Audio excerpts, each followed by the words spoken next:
Hi folks, Canadian Prepper here. So today we're going to talk about why 90% of people wouldn't survive a 6-month-long power outage. So let's get to it.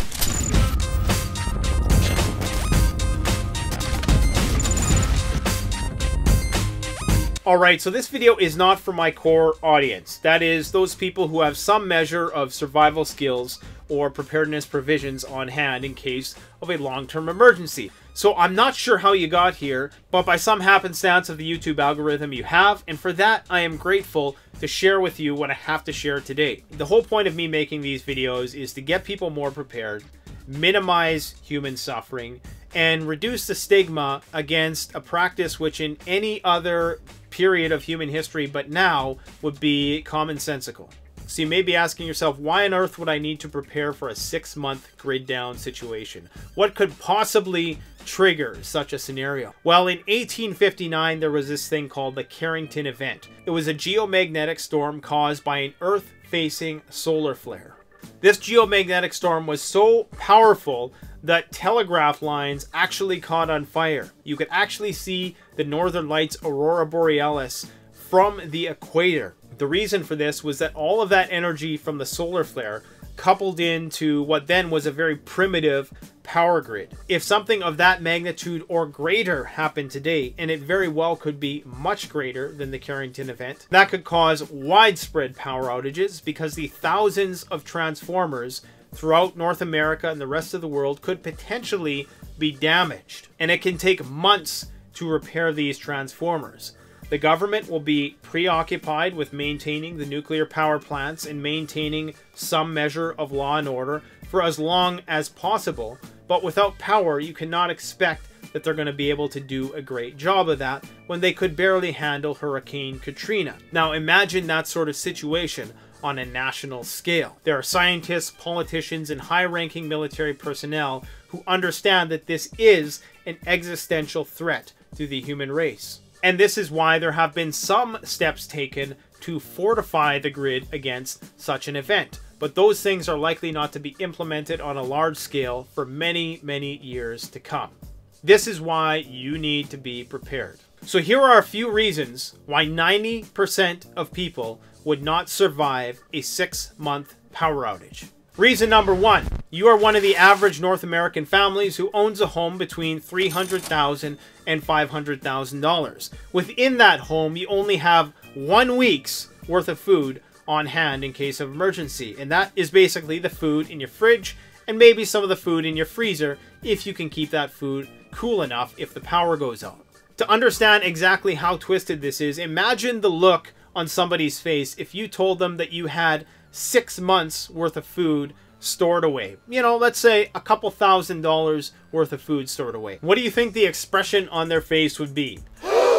Now, conversely, imagine the look on their face when you tell them that you've bought a $500,000 home. There's no look of disgust. They're not weirded out about it. But we live in a society where it's seen as crazy to put away $2,000 worth of food, but it's not viewed as insane to sign your life away and live well beyond your means. Even if you could bring yourself to investing but 1% of the value of your home into long-term emergency preparedness provisions, you would be better off than 99% of the population. Reason number 2, you have home insurance, life insurance, health insurance, car insurance. And you'll probably never see a cent of it if you do everything right. Whereas on the other hand, if you have what we call SHTF insurance, you can rotate that food out. You can use those supplies when you go camping. You can practice survival skills with your family and your children. And if all the machines ever stop working, all of that insurance that you paid into is not going to count for anything. Now, I'm not saying you should not have insurance. You absolutely should. It makes sense to do so in most cases. Why is it so taboo then to take it one step further? Why is it okay for you to confide in these other insurance agencies and not have your own insurance within your own home?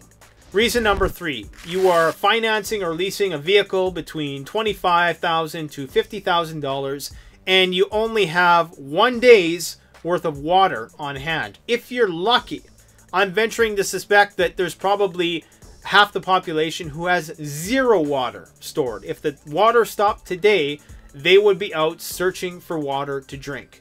Think about that. Reason number 4. You spent $10,000 on a new driveway or landscaping your yard, and you only have $20 worth of first aid medical supplies in your home.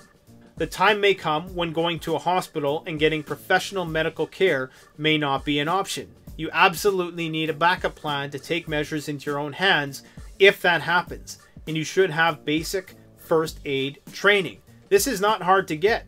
You can get it on a weekend by forgoing a game or a trip to the bar. Reason number 5. You have a $1,000 smartphone, but you don't have a $30 hand crank solar powered emergency radio that would let you know what was going on if the cell network stopped working. That amazing technology is going to be absolutely useless as a communication tool if there was a long-term nationwide grid down power outage. Reason number 6, you have tens of thousands of dollars worth of possessions within your home, and you have absolutely no capability to defend yourself if you couldn't call the police. By whatever means necessary, you should have a way to defend yourself if you cannot have law enforcement there to protect you. Reason number 7, you have 50 plus electronic devices and major appliances that probably suck a decent megawatt of electricity every month. If you are like the overwhelming majority of North Americans, you don't have the ability to generate 1 single watt of power. And you know what you could do with 1 watt? Pretty much nothing. You have a 2,000 plus square foot home and not one place within your yard for a vegetable garden or a frickin' fruit tree. Every family should have at least 1 fruit-bearing tree. Think about it. Why wouldn't you want something that created food for free? You know, with the one inconvenience that, yeah, you might have to pick up some of those apples that you're not going to eat every year. They're going to fertilize the yard. It doesn't really matter. But why wouldn't you want something in your yard that you had to do nothing for, essentially, maybe water it once in a while, and would give you an unlimited source of food? Why put up all of these trees which do absolutely nothing for you? And reason number 9, in your 2,000 plus square foot home, you couldn't heat 100 square feet of it if the grid went down during winter time. I really do think that now is the time for you to be doing some of these things that I mentioned, and you can do it now on the cheap. Look, right now, a 20-pound, 40-pound bag of rice, I should say, costs probably around $40 Canadian. In a few years, that price may be tripled or quadrupled, or heaven forbid, if we were in a long-term power outage situation, that rice would be priceless. It doesn't take much of an investment now just to have the basic provisions. Now, the provisions aren't everything. You also want the skills to use and do all of those things that I just talked about, whether that be purifying water, administering first aid, having some measure of self-defense, how to grow your own food. Those things come next. But the simplest thing you can do for you and your family is get prepared and don't feel guilty about it. Feel guilty if you want to feel guilty about anything, about living beyond your means and buying $500,000 homes that you know deep down in your heart of hearts are not worth that much. Now, this isn't some anti-establishment, anti-mortgage rant or something like that. I'm a home owner as well, or a debt slave as well, we should say.